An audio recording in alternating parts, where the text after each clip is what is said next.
When I was planning this year in adult education, I thought to myself, it's been a while since we have talked about funeral planning, I think 4 or 5 years maybe. And while that's not often at the top of somebody's list of things they would like to do, it's always an appropriate thing to talk about, because we know it is inevitable for us and those we love.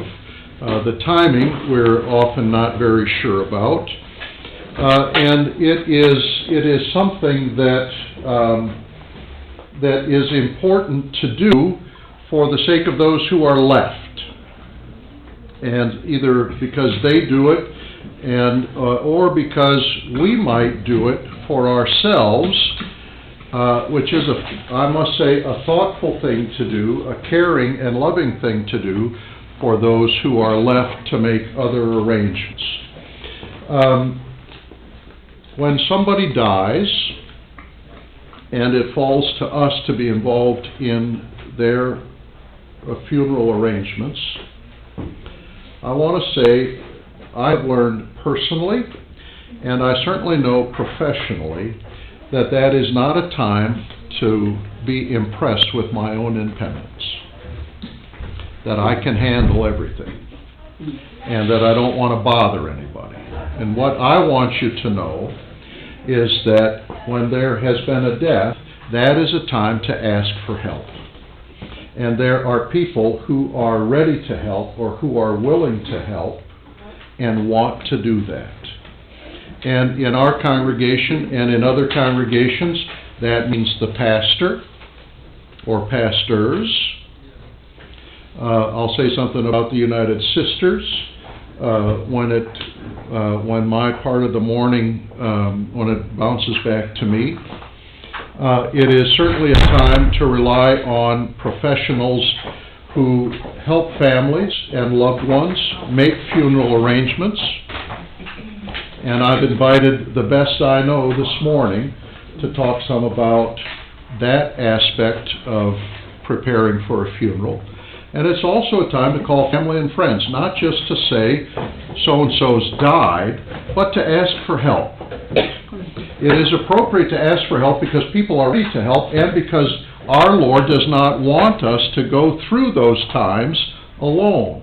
And one of the ways that God reveals His presence with us through thick and thin is by raising up people who are ready to help. The pastor today in the sermon mentioned about some of the ordinary ways that our Lord is present with us to help, and one of those ways is when people show up to work and do what we're called to do because our neighbor is in need.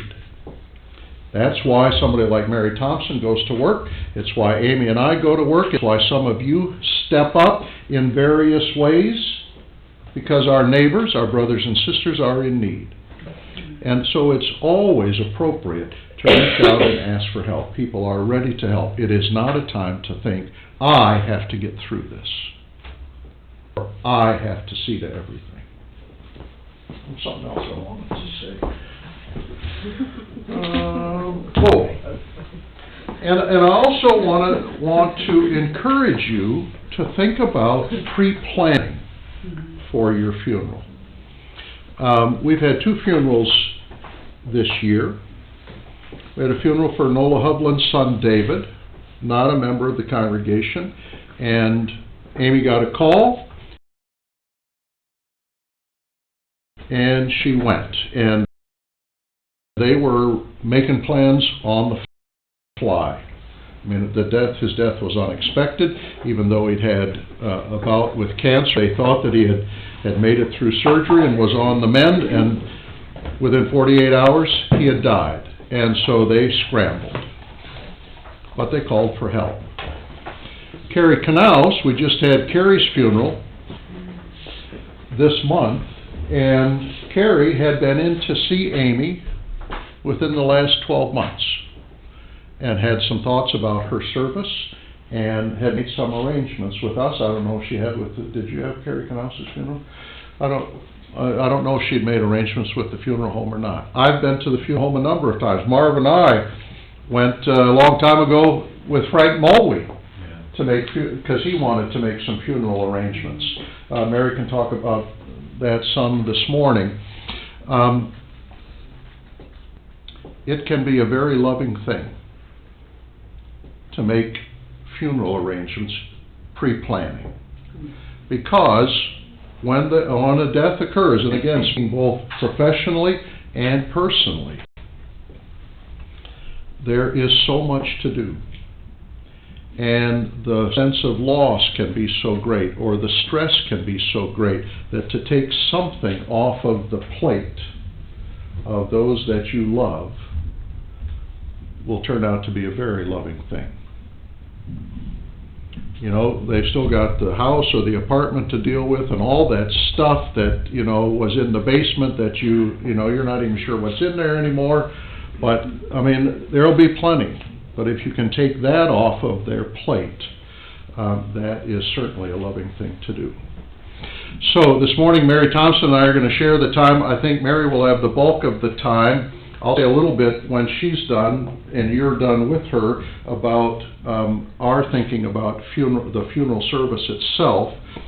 I invited Mary today because in my 28 years here, she is the best funeral director I have ever worked with. And some of you know that firsthand. Some of you have just heard me say it on more than one occasion. Mary used to be with Sandberg's in North St. Paul, and how long ago? A year and a half, maybe? Yeah. Year and a half ago, she moved to Mueller Memorial, and that's where Marty Bergman's visitation and funeral will be there. They've got a mortuary on Johnson Parkway, kind of down by the viaduct, and then another in White Bear Lake, across from that beautiful Catholic church. Most beautiful church in the county, I think. Okay. I mean, just the structure itself. Anyway, Mary, we're very pleased that you're with us this morning, and look forward to what you have to share and your responses to our questions. Okay, thank you for that. That was very nice. Thank you so much, Pastor. I may be a really good funeral director. I'm not a very good public speaker, so bear with me here. Oftentimes when I'm invited, and thank you so much for inviting me here, I just kind of give a little overview of what I do and why I do it and how long I've been doing it, and a little bit about me, and open it up for questions, because generally speaking, there are a tremendous amount of questions about what I do, and this is kind of a nice, comfortable environment for, hopefully, for you to ask me questions and for me to answer them. But I have been fortunate. I see that your series is after me now. It's called You're Being Called to What You Do.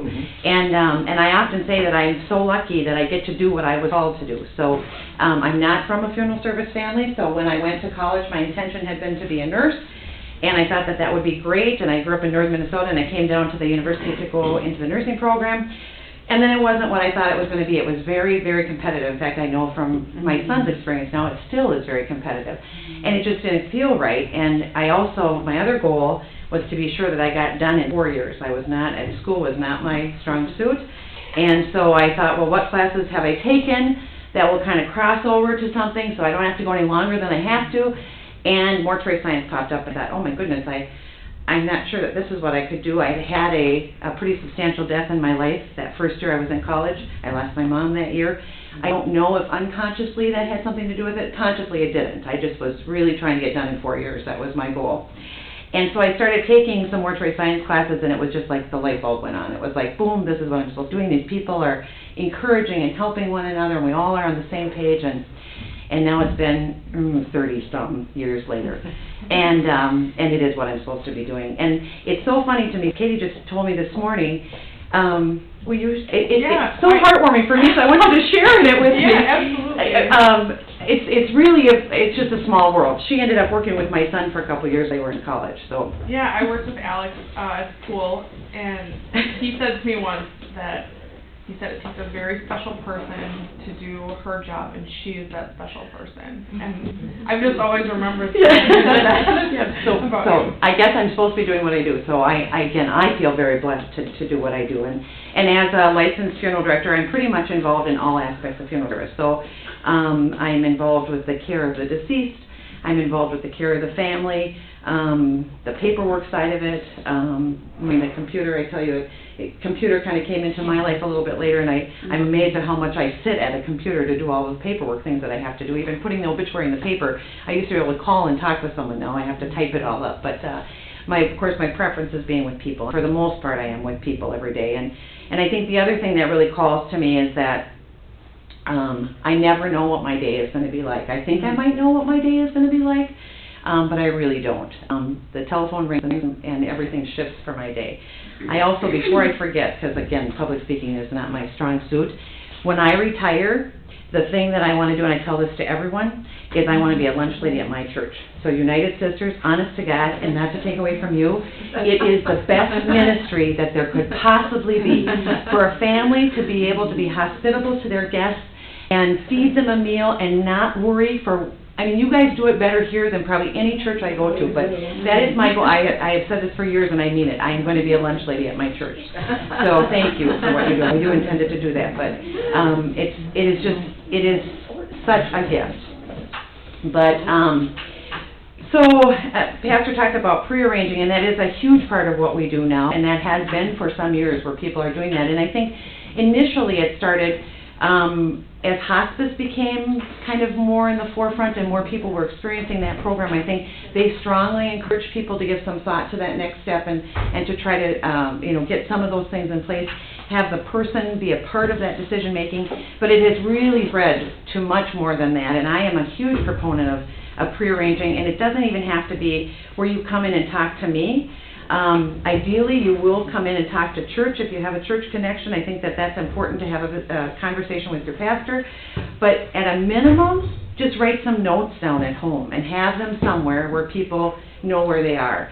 I sit down with primarily like children of the person, and either the child wasn't willing to have that conversation or the person, the parent generally, wasn't willing to have that conversation. And how difficult it is for them to start really from scratch, not even knowing is there cemetery property somewhere, do they want to be cremated? What a huge decision to make for someone else. I haven't made the decision for myself. It's a very difficult decision to make for yourself, let alone for someone else who maybe hasn't shared any inkling with you. What is important in terms of scripture or music or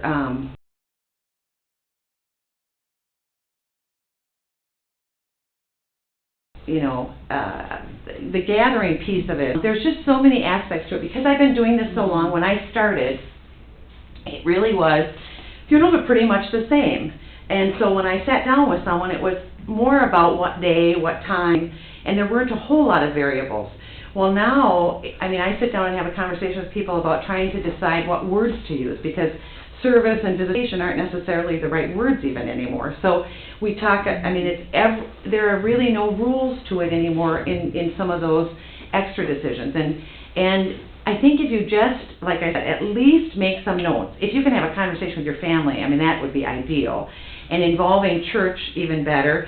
Coming to a funeral home, there's no obligation when you come and sit down with us, and that would be at my funeral home or any other funeral home. If you sat down, they're going to make an appointment with you to kind of just walk through what are all the things you have to think about, because it is tremendous. I think one of my coworkers counted it up, and I think we ask you like 180 questions. Now, some of them are easy, but like a person's date of birth or something like that, but 180 questions. So when you sit down with me for 2 or 3 hours, I am just bombarding you with all of these questions. I try really hard to do a little more than just throw them at you, and I try really hard to tell you what things you have to make a decision about today, what things you have to make a decision about tomorrow, what things you can think about. And there are a number of things you can just, I strongly encourage people to table until we work through the funeral, because I really think we have to focus, and it's very difficult sometimes to focus on the funeral when you're thinking about the house or you're thinking about the things that are in the basement. Oh my gosh, Alex will have a terrible time. It's not my stuff, it's my husband's stuff, but he will have an awful time. All of those things, I try really hard to people table those things and we focus on the funeral and the importance of reaching out to the experts and reaching out to your friends. And people are constantly saying, what can I do, what can I do? The first thing I usually tell people to tell them is they can make bars. Most of us can make bars and bring them to the lunch. So there is a lot that, at least in a hopefully somewhat fun, but more relaxed way we can talk about some of those questions, and ideally, for the person, if they can be involved in that decision-making too. I do caution people when I sit down with them and they're doing their own prearrangement, maybe to leave some wiggle room. Not to pen it in so tightly that every single decision has been made, because there is some value to the family having to make some of those decisions beyond the day and the time. And I sit down with people who are like, well, Mom said this. I mean, like, hard and fast, this has to happen. And it's like, okay, but this might not be the best for you guys, you know. And so I think it's really important to tell them what you're thinking, but I think it's also important to leave a little wiggle room in there in a perfect world. I'm trying to think if there was something in particular beyond that I was supposed to hit before I asked for questions, but why don't I be quiet? I talk fairly freely, but just not publicly. I don't do it very well. But so, questions that you guys have in your mind that I maybe can help answer, and everything's fair game. Yes, thank you.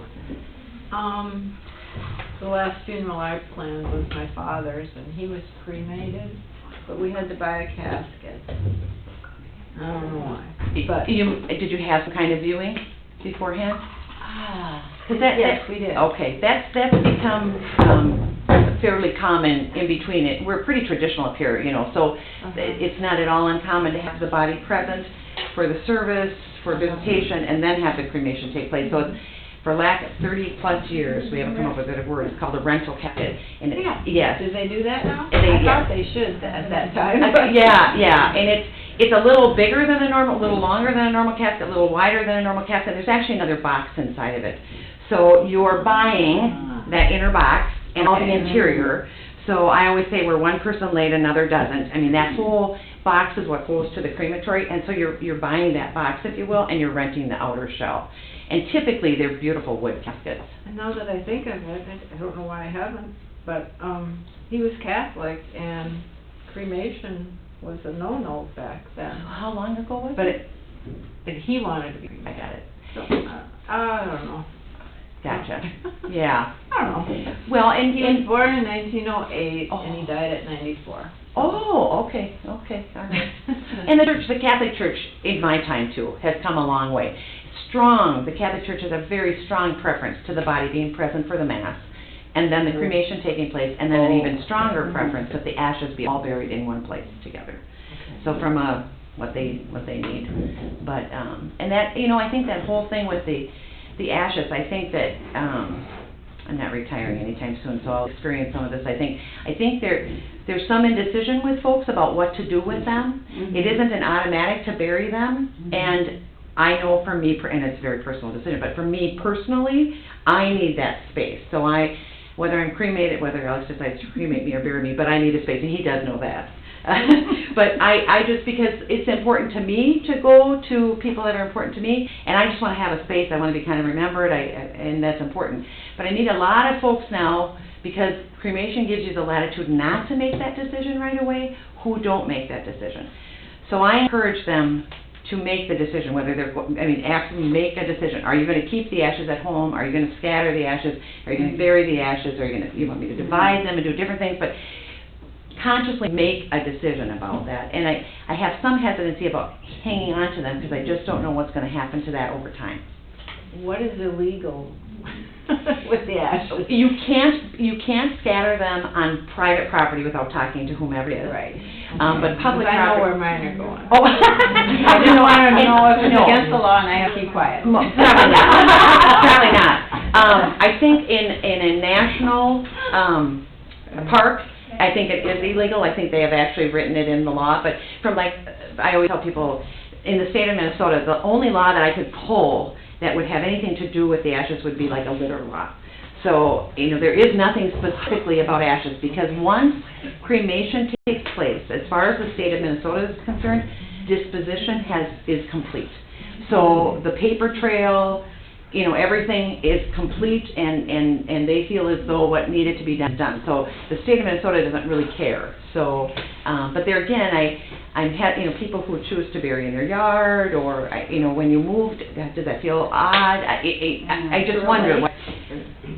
A lake is at It's okay to scatter them in a lake. It's not as romantic as it is on TV. I mean, it's not an easy task.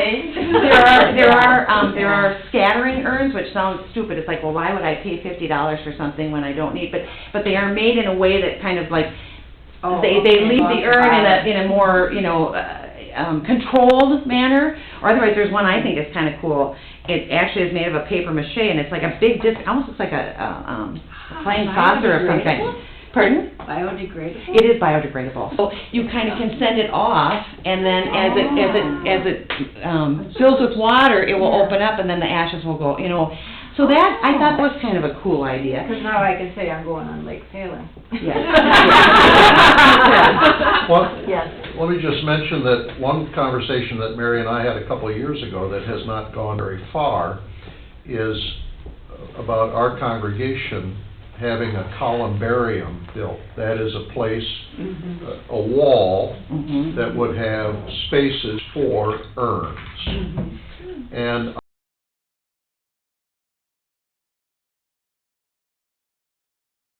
honestly, it's not gone farther.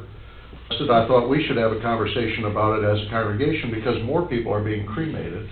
And the disposal or disposition of the ashes is increasingly a concern. Yeah. But we have other capital improvement needs that, in the Board of Church Properties' opinion and mine, take precedence over that. But I think that it is a conversation for us as a congregation to have at some point, whether it would be in the narthex or outside or wherever, but that we at least offer that. And if you think about real old-fashioned churches, where are they set, or what's around them? A cemetery. Right. Yeah. And so there is something appropriate about that we could have something here for ashes. And it is becoming more and more common that churches have found a way. One of the probably most spectacular ones is St. Andrew's in Matabidi. So if you ever have reason to drive by there, it's outside. Theirs is outside, and it's quite large. They have a huge garden. I mean, everything they do there is big, so it's big. But I think they did a very lovely job. I actually go to Hosanna Lutheran Church in Forest Lake, and we are in that conversation right now. So and trying to figure out how to do that. So Yes. So, and this is going to sound really ignorant, but where do you start and where do you stop in the whole process? Me? So say my parent passed away Yep. or something. Yep. I mean, obviously the first call I make is probably going to be to the pastor, but how do I get involved in? Yep. Yeah. Yeah. I'd say that most often I hear from a healthcare professional. So whether it's a nursing home staff member, the medical examiner, a police officer, a hospice nurse, and typically we are the first call. Oftentimes I'm the one who calls pastor. Not always the case, and certainly you can, but oftentimes, and I try, and not that I try to take control, but I try to slow things down for people and make that offer. So let's say that someone was on hospice and they died at home, and the hospice nurse called and said, Joe Smith passed away, gives me the information. The next thing that I do is call the family. So they're probably at the house or wherever they are, and it doesn't matter what time day or night it is.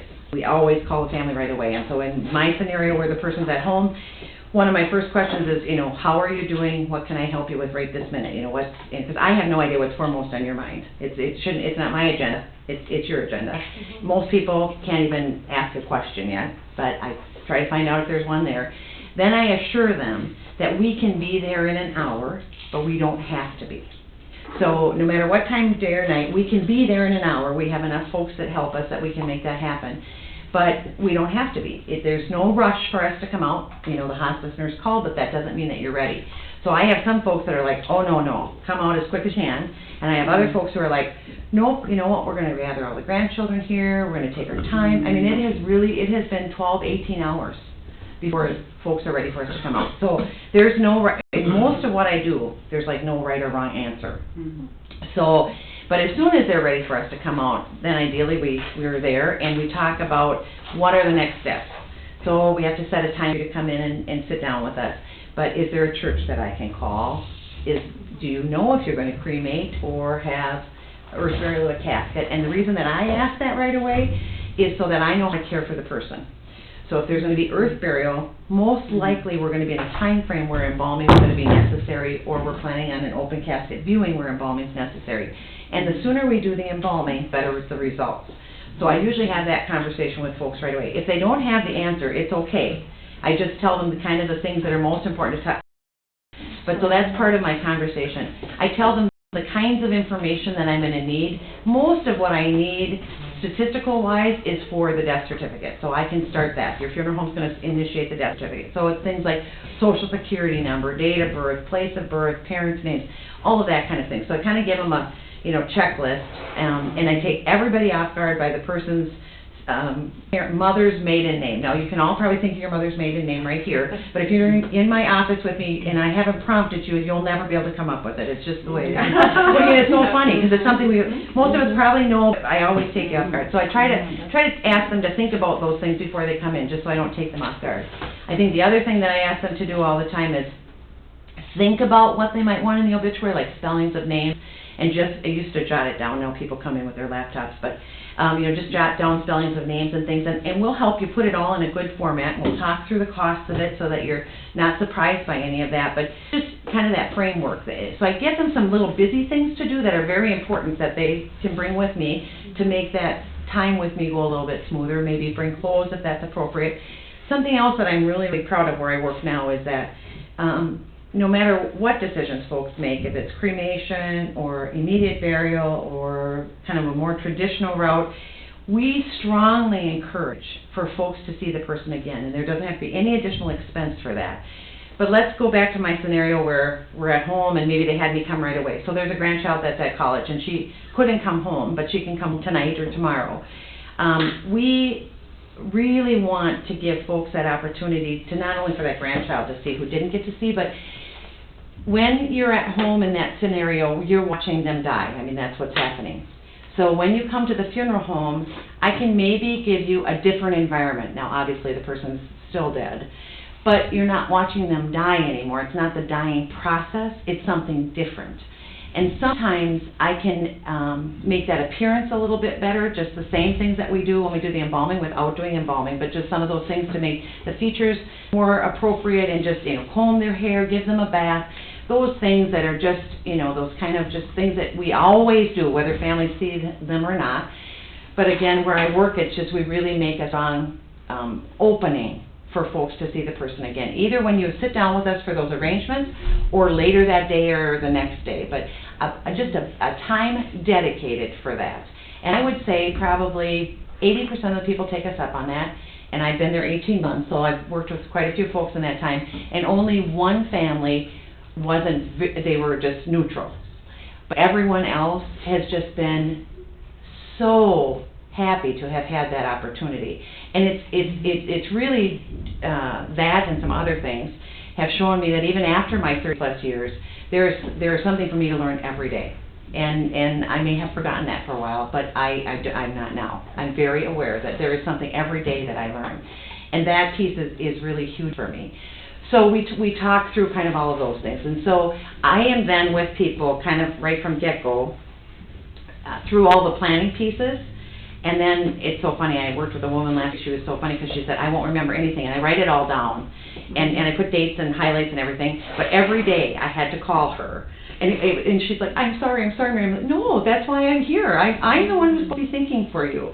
And what she had to do every day. And then through the funeral process, so I'm involved, hopefully, through that funeral process, and then we don't leave after that either. And I always tell people, I'm still here after Monday or whatever the day of the funeral. I'm not going anywhere. And so we make follow-up phone calls, send out cards. Something else that I'm really, really proud of the place where I work now is I have some newsletters, some past newsletters. We have newsletters that we send out for at least 18 months after death occurs. And whoever comes in and makes arrangements with me, because oftentimes it's not just the immediate family, they have support with them. I try to get everybody's mailing address, and yes, we snail mail these. and send it out to everyone, because it's not just the immediate family that's hurting from this. And our newsletters not only are about grief and grieving and healing, but there's some fun things in there. There's recipes in there. There's free things you can do in our communities. We had a wonderful one at Christmas it was the 12 days of Christmas, and how you can get through those 12 days, no matter what you're experiencing. It might not be a loss, it may be some other kind of hurt that you're going through. We also, Scott Mueller has a number of events that he's involved in. St. Mary of the Lake is one of them. They have a huge concert in the spring. And everybody who's on our mailing list gets invited to that. He buys 100 tickets, and the first 100 people that call that they want to come free with us to that concert. And it's just a fun night. So it's not grief work, but it's just an addition to how we want our family to kind of stay together, those that we're serving. Yes. Could you walk through, say, two examples, like a regular funeral and Okay. Cremation. Cremation, yeah. Yes. And then basically what, if I wanted cremation and somebody else didn't, they wanted to see the body, there are things that you can do that way. Now, do you have to pay extra to cremate the body? And no, To see the body before the cremation Yeah. takes place. If it's a private family situation, like I was kind of explaining, no, we don't have any additional fees. When you open it up to the public, when you are going to do some kind of a visitation, then you really have shifted to kind of a different service type. And then there are additional fees, and then you have like that rental casket or... I'd like to add that Mary was at a different funeral home when Ken died. And they were so helpful, and Ken and I had talked about it. We weren't going to be cremated. And the end, before he died, he said, I'd like to have an open casket. Well, it wouldn't work for the family to be here right away. So he died on the 24th of February, 6 years ago, last Friday. And then we couldn't have the service till March 1st. So they took care of preparing the body for the open casket like Ken wanted. And there was a special casket they had where they could the inner part was removable for the cremation. So that worked out just perfect. It was just such a caring time. And so it does work if you need to view the body. Yeah. And Ken's family was so big, and all cousins came and stuff, so we wanted them to see. And so it worked out just so well that they were able to take care of the body so it looked good. It wasn't, it was embalmed. Yeah. And it was a little more, but that's what he wanted. Yeah. So it was just special to have that. And Yeah. Mary has been precious to me all this time. She always remembers me. Yeah. So, enough of this, I'm going to leave before I get yeah. any worse. So, see you later. Yeah. Thank you, Mary, Yep, for being thank you. here. Yep, yep. what's the difference in cost? There's a lot of variables, but I kind of put it into kind of three categories, if you will, and generally speaking, when people ask me about cost, like in this kind of a setting where we're not going to sit down and line item everything out, I say what most of the purchase agreements that I write, kind of the range that they're in. So if you have cremation, immediate cremation, and we're not involved with any kind of a service, which I think that was the things we're going to talk about, that is an option that folks make, and there are some other, I'm going to finish one thing first, I'll answer your question, and I'm going to go back to that. You guys help me remember, I want to go back to that. Between $3,500 and $4,000 at my firm for that. For the cremation, the paperwork, helping with the obituary. The reason there's some variable there is if you put an obituary in, the St. Paul paper charges per line, it all depends what you put in. You need copies of the death certificate. We will walk through all of that with you. We'll contact Social Security, we'll contact Railroad Retirement if that's appropriate, help you walk through insurance papers. We kind of do everything paperwork-wise that you need. We don't go anywhere. If you have the body present and, you have cremation, and then we're involved with the memorial service and all those things that are involved, it goes up not only our expenses, but then you probably have some potential church fees, although Cross Lutheran is very generous in that. But you definitely probably have obituary, you might have some cards printed up, a register book. I tell people that all told, by the time you do that, you're probably looking at closer to $6,000 to $8,000 total. If the body's present, and then you have burial at a cemetery, our purchase agreements are probably closer to 10 to 13. Now, I know it's a lot of money. You get some more things in there, possible motorcycle escort, expenses at the cemetery, and they're big ranges because a lot depends on, we're a full-service funeral home, so I'm going to offer to you when I sit down with you that I will do everything I can for you. So, if you have cemetery property and the opening and closing at the grave is $500 for ashes or $1,300 for a casket, I'll front that check and add it on our purchase agreement. Or if your church does have fees, or you want to make a donation to the United Sisters, we'll write those checks and put it onto our purchase agreement. Not all funeral homes are able or willing to do that. But that's why the ranges are so big, because it kind of depends what other things we throw into the bucket. So there are big differences. I'm going to go back to what I started kind of veering away from. I would never tell anyone that, $3,500 isn't a lot of money. I'm a very frugal person, you guys don't know that, but I'm a very frugal person, and I watch my pennies, and that's a lot of money. You can find a provider for that cremation for less, and for some people that is the right place to go, but there are a lot of what I call not full-service funeral providers or cremation providers out there, and for some people, it is the road they need to go. But I don't think you're going to have the same kind of support and help from that scenario. And I think it has become, I serve families that choose to only have us help with the cremation, and then the service piece they do on their own. I think that burden, for the most part, has fallen to the churches to try to figure out, now what do we do? Because we don't have the role that I used to play at the funeral there. So, of course, because I do what I do, I feel there's value in our being here, and it's more than just manning the register book. It's more than watching over those cards to be sure nothing happens. It's more than being sure the family's where they're supposed to be. It's one of the things that I say before a funeral starts, when the family is here and we're waiting for the guests to come. It's like, okay, now you don't have to think anymore about what time it is or where you have to be, because that's my job. I'm thinking for you. I'm going to tell you, I'm going to give you 5 minutes extra before you have to meet with pastor so you can run to the restroom. And I mean, I'm directing the funeral. That's what a funeral director does.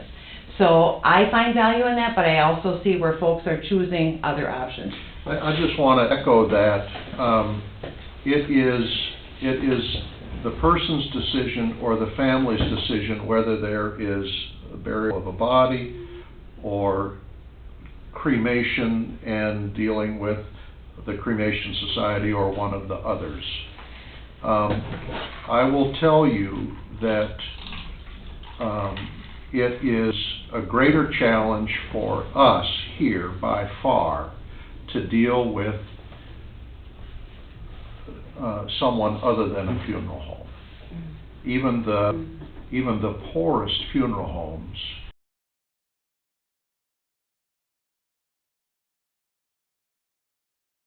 provide more service than if what you're having is a cremation. And, I mean, we're a full-service church, and a lot of you know that firsthand. So it's not that we won't do it or can't do more. I'm just echoing what Mary has said. That is a very fair characterization of the spectrum, and so it's just something for you and others to know when decisions have to be made. And another reason to think about it ahead of time if you can. I think, funeral homes, way before my time, have tried to figure it out. Why do you call us? Why did you make the decision to call us? There's, a number of funeral homes in the community. It always usually kind of comes down to, or it used to always come down to, you're close, you're in our community, which I think is still a big part of it. But, that's why there has been, I can't come up with a better word, but people who shop funeral homes, and I give them credit for that, because I think it's more than just the bottom line. They're not just shopping numbers. In fact, most people that I talk to who are looking around, if you will, I think they're really trying to get a feel. So get a feel for our building, get a feel for how we operate, get a feel for how we care for you. Although it's not always easy for us if you just walk in. Because that's, how do we respond to that? And if there isn't a funeral director there at that moment, what did the office manager do? How did she help you? How did he help you? How did we care for you? And what field do you? They truly have different fields. I mean, there's just no doubt about it, that they have different fields. I have been fortunate in my career. I've worked at 4 different places, and they've been the right places for me to be when I was there. So I have just been so very blessed by that, and am very excited about where I'm at now, and the work that we're doing. And the Johnson Parkway facility is just a really neat building. It has a lot of nooks and crannies, and it just is a very, very warm, lot of wood building. The one in White Bear Lake, Scott, who is the owner, Scott Mueller, was a part of a pretty exclusive nationwide group that looked at what do baby boomers want, trying to figure out, what are we not providing, what is it that you're looking for that we're not doing. And we remodeled White Bear Lake based on some of the things that they found there. And I mean, if you just want to go on a little road trip, I know like visiting funeral homes probably isn't on the top of your list, but it is the coolest building. It is the coolest building. It is a whole wall of windows, which is like, why would you do that? It's a whole wall of huge windows. And then we have this folding door that we can open up once the visitation of the service starts, where people are greeting and visiting, and all that natural light comes in. And the placement of the casket or the placement of the urn is very respectful and not out on show any more than they are in a normal funeral home. But I tell you, it is just coolest space. And one of the things that he learned in this way that this group that he was with, is that they do want it, baby boomers do want to celebrate in a different way. And so there's actually a bar at the funeral home. We built a bar. Now we have used it for alcohol, we've used it for coffee. We haven't used it for smoothies yet, but that's on my list. I think it would be really fun to serve smoothies. And I was a little hesitant, I have to tell you that. Scott was telling me there was going to be a bar at the funeral home, because I'm old school enough thinking that you don't mix grief and alcohol. That just doesn't seem to me like that would be a really good combination. But it has worked out so well, and it's not for everyone, and not everyone uses it that way. We always serve lemonade and coffee and water from the bar, but those who choose to have, we don't have a bar license, but we hire a bar pour that's like a caterer. They have a license to come in. It has not been misused in any way, and it has. Scott's way that he tells about it is that he said, husband and wife pull up to the funeral home, and the husband says to the wife, don't even take your coat off, just sign your name, go give them a hug, and let's get out. Put the card in the box, let's get out. And now everybody takes their coat off, they have a drink, and they visit longer. So, and it truly is amazing. It is amazing. So. I met my husband. That's a few of them. Other questions? Yes. Mary, if you've covered this already, I apologize, and we'll take the question back. And this is a little off topic, but how did you decide you wanted to be a funeral director? I did start out a little bit. I was called to it. There's just no doubt. I started in a nursing career. That was what I thought I wanted to be since I was little, and then I came to the U and found out that was not what I wanted to do. And I just looked at a health-related bulletin, what things fit in so I can get done in 4 years. Honest to God, I mean, it is not a good story. And so, and then I started taking some classes, and just I floored my boyfriend at the time, who's my husband now. We've been together a long, long time. And I came home, and my family was like, "Oh, really? Yeah." And my husband's like, "Oh," our boyfriend is like, "Oh, okay." So, yeah. So, and there weren't very many women at that time. I'm kind of proud of that, that I hung in there. 50% of the people who graduate in mortuary science, this has been all the time. I got out and now 50% don't stay in funeral service. I think there is a misconception about the hours. It's 355 days, it's 24 hours a day. We wear nice suits and drive nice cars, but we don't necessarily, those aren't our cars. Our people we work for are buying our suits. So I think there's some misconceptions about it, and you really, it's like being a pastor, or a tremendous amount of things, being a nurse, being a teacher. You really have to be called to it if you're lucky enough to end up in the right vocation. But so when I graduated at the university, 5% were women, 90% were men. It has completely flipped. It is, I think, not completely, but it's like 90% women now and 10% men. So it's just in my time, it has done a whole, but but yeah. you talked a little bit about the cost of an obituary, and I know they Yes. charge per line, but what's kind of the average? You know, when I tell people, when I start a conversation with them, I say, you know, I'm gonna walk through it with you, and you tell me what you wanna put in there, but they're between $200 and $300 without doing anything extraordinary, and that's for one day. And if you add a picture, the picture's $125. Now, what's really nice, I give the Pioneer Press a really kudos for this. They have a really nice website that is so easy to use that I can use it. So I can, when I sit down with a family, I go through that with them, and then I give them a little bit of homework, and I leave the room for a few minutes, and they do some other things. And I can type it in there, and it will show them exactly how it's gonna appear in the paper, and it will tell them exactly how much it is. So there's not even any guesswork for me anymore. So I can say, you know, what we did is $400. Do we wanna go back and tweak that? And again, I'm really frugal, so I tend to come from for me, the purpose of the obituary is to tell people that the person died, and then give enough information so you know who it is. And I always use myself as an example, because I don't have my name together. I'm Mary Thompson. I mean, how many Mary Thompsons are there? A lot. I don't want my picture in the paper. So my family is going to have to do a little bit of work at figuring out who I am, so people know who I am, but figure out who I am, and then tell them when the event is. What is it that I'm inviting them to? Whereas I think some people choose to use it more like maybe something you put on a bulletin at church, or just more information and tell their life story, which is fine, but I'm too frugal for that. That's not where I'm coming from. So, you know, I sit down with folks and kind of like, what is it that we want to accomplish here? We also have a wonderful website, so oftentimes we'll have the obituary in the paper, which is just kind of what needs to be, but then the life story piece we put up on our website. And I am amazed at how many people, no matter what your age, are really, we're getting savvy that we know there's websites out there, there's information out there. Do you know why families put in at 80, 90 I know years exactly where she's old, going. put a graduation I know. picture in? Okay, and so this has bothered me since pictures came to be in the paper, and I never, I couldn't find out, I worked at, how do I ask them? Why are you using this picture without having some kind of attitude attached to it? Because I do that, why do you have that? Then one man one time told me, when he gave me the picture, and he was old, I bet he was well into his 90s, and he handed me the picture of his wife, who also was in her 90s. And it was like her graduation picture. And he handed it to me, and he said, "That's what I see in my mind." And I'm like, oh. Oh. Yeah, once she looks that's really good. But I think it's so deceiving because. I know. I mean, if they put the real. You would know it was her. Yeah. I know. But I don't have the heart to do anything about it. Then, you know, folks who don't have any kind of struggle with money at all and aren't frugal, we're starting to see two. So the one that's the graduation picture, and then the one more recent, which is very cool. But that alone, again, I'm frugal. It's $250 for those two pictures. See, how much does it cost for the one from the top to the bottom? You know what? When years ago, I used to count them up, and the most expensive one I counted was $3,000.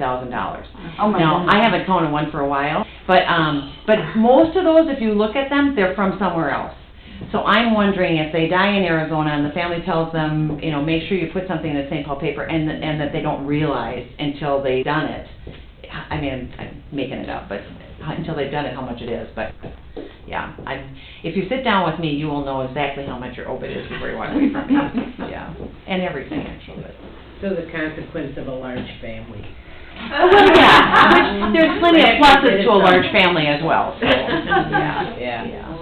A lot of people ask me too, like how long they're going to be with us, how long that conference takes, and there's some variances in there, but I try to warn people, you're usually with me 2 to 3 hours. So it is a very, very pre-set-up thing. That, you know, sometimes that's less. I would say, yeah. Only because you're not always making decisions at that appointment. Oftentimes when people come into pre-arranged funerals, more than one appointment. So maybe the first time you're just gathering some information, maybe then you're comfortable, you've decided that we're the funeral home, you come in and we write some things down, and then you have an estimate sheet, and the funding piece of it is really separate from the planning piece of it. I should have made that clear in the beginning. So I'm a huge proponent of the planning piece of it, whether you do that at home on a piece of paper, you do it at church, or you do it with us, but have it somewhere. And of course, the more in-depth you go, probably the fuller it can be. And then we'll always tell you the costs of things, today's cost, and we can guesstimate, but we can be pretty darn good guesstimators of things that we don't know for a fact. And then whether you decide to fund it or not is really a separate issue. I mean, that's a pre-planning piece everyone can do. The funding piece, not everyone can do, but for some folks it's crucially important to do that.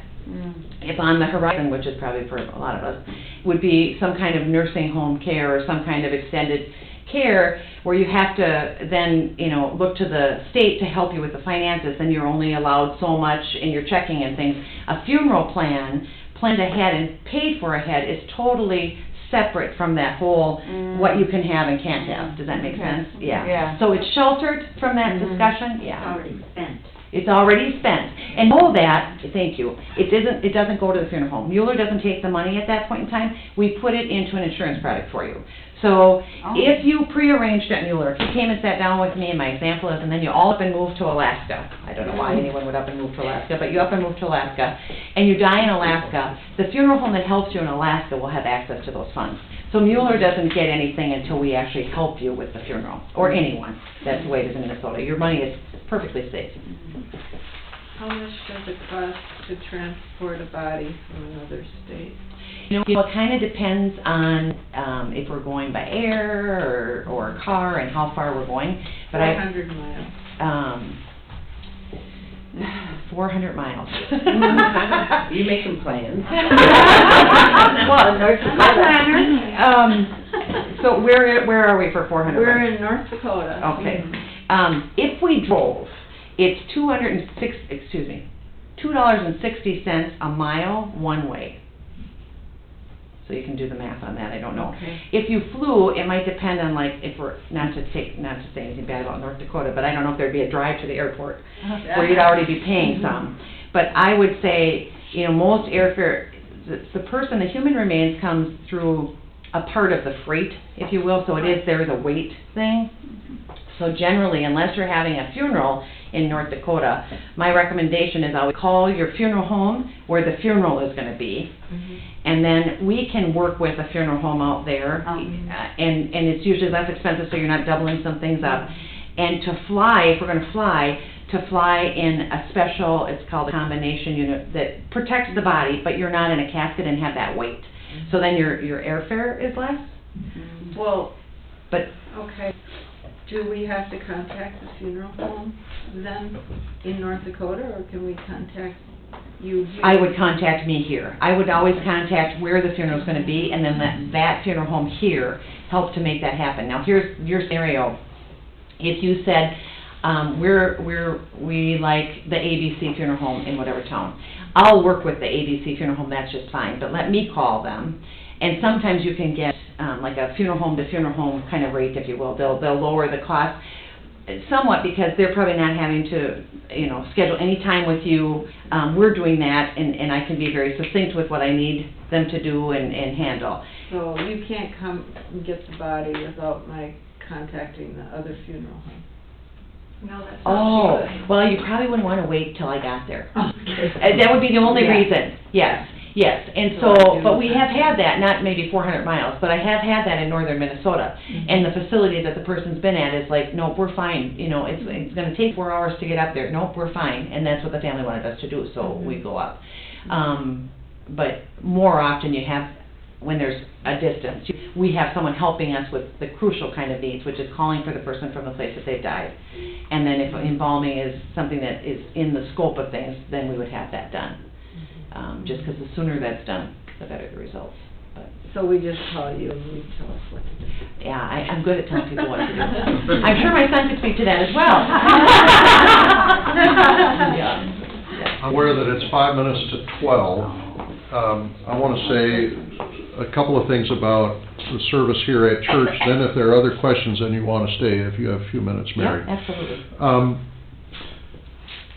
Whoever you call first, we work together, and that's with any funeral home that we work with. When you meet with Amy or me, first thing to be aware of is that the service is for the living, because the deceased are already in God's hands, well cared for. And so what you said about some decisions, it's good if there's a little flexibility.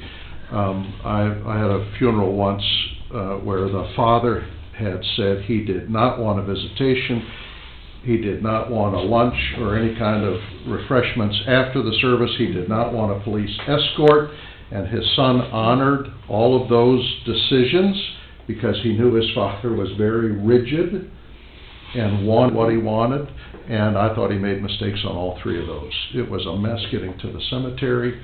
There was nobody to support him or to spend time with him, and he was alone after the service. And I mean, the father had his own reasons for wanting those things or not wanting those things, but that it is for the living is a very important thing. When we have a service here, our first concern is the proclamation of the gospel. What does God's promises say about the deceased and about those of us who are left? How can we support one another in prayer? And how can we, in the service, give thanks for the person whose funeral it is, and speak about all of that in a meaningful and a personal way? So when you meet with us, anybody that meets with us, we ask about Scripture, like Mary referenced, and we're thinking 2, 3, or 4, 5, once in a while, 5 Bible passages to be read in the service. Some meaningful to the deceased, but oftentimes meaningful to those that are left. And I mean, we have a lot of people that say, well, why don't you suggest something, and we're ready to do that. So we'll read 8 or 10, and you pick 3. Music. We think about 2, 3, or 4 songs, hymns, or solos. If there are more than 50 people at a service, hymns work well. If there are fewer, then solos tend to be better. And then Amy and I spend time reflecting with family members about the deceased. When you think about your mother, what do you remember? Or what was important to your dad? And I've got to tell you, one of the people that I met with a couple of years ago, after listening to him and his brothers talk about their mother for 45 minutes, I said to them, when did your mother learn to walk on water? Because, I mean, there were no issues with this woman, but after that, then she became a human being in the conversation. And we're dealing with human beings, with real children of God in need of God's grace. And so, with all of that, I don't know if Amy would say differently. I've been doing this for a long time. I don't know how a sermon comes to be. But with our concern to preach the gospel and to do so in a personal way that is personal for those that are there, I think most of the time we do okay with our funerals. We do not do a lot of eulogies here. Because eulogies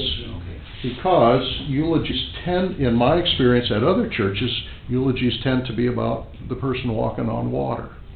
And we're dealing with real children of God. And I think because we tend to know the person and certainly learn more about the person in our conversation, we can preach a personal sermon rather than a cookie cutter thing with, I hope I got the name right. You know what I mean? And so I think that lessens the need for some people to give a eulogy. And we often encourage people, if they want to do something like that, to write it down. And then we include that in the bulletin so that it can be read at the congregation's leisure and reread.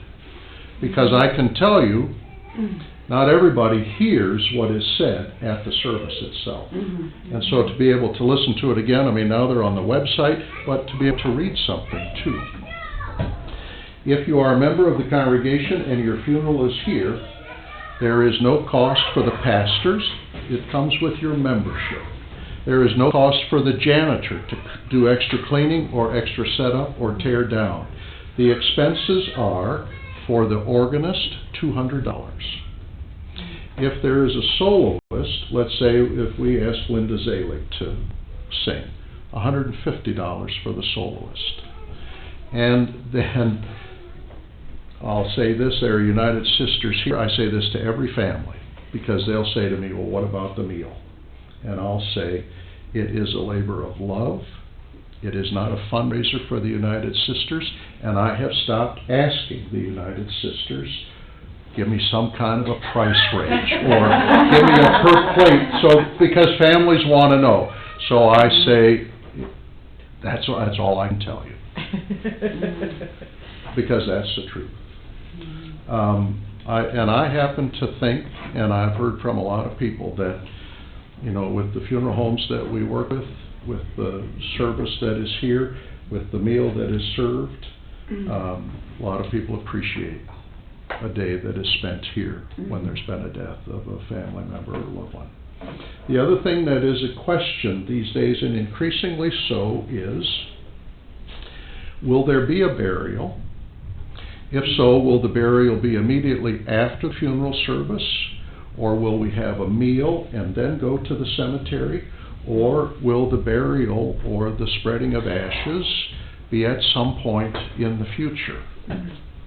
And there's not really a right or wrong with that, I don't think. I guess just to add a personal word, when my dad died and the funeral was here, I wanted to go to the cemetery right after the service. Even though it was at Fort Snelling, and sometimes it's the distance that is a big factor. But I wanted us to go to the cemetery because I know that until I have been to the cemetery, I'm under stress. And I wanted to enjoy the meal. And so we went to the cemetery first. Because there's something about being there that is vital and important. And honestly, I wanted it out of the way. But it's not a right or wrong kind of thing. I don't know if you have a thought on that. No, I personally would be like you. And the way I describe it to people is that I would feel like I had work left too. And I like to complete that work before the luncheon, because obviously the luncheon is a big part of the thing. But I totally understand people's thinking and why we've made this shift to having the lunch in the middle. Scott Mueller says something else to me all the time. Funerals aren't supposed to be convenient. Death is not supposed to be convenient. It is supposed to rock your world, and it is supposed to cause that ripple throughout everybody that you know.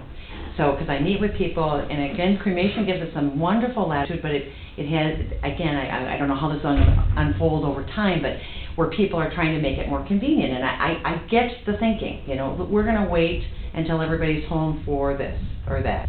And so I kind of went off on something else, but I personally don't think that just because you can wait to have the funeral that you should. I think there is a reason emotionally that we have it in a short amount of time. And I'm not saying that you have to have it in 2 days. I don't think that was necessarily the healthiest thing to do when I first started getting into this. But I think within a week time feels like kind of a number. I think making it convenient because all the kids are going to be home, come June. I don't think that's just my take. I don't think it's the healthiest way to do it. It is supposed to, I believe it's true. It is supposed to rock our world. There's something wrong if it hasn't. I appreciate you saying that. I might, I'm in the minority on what I'm going to say next. When I was at seminary, and I have seen it consistently since leaving seminary, we studied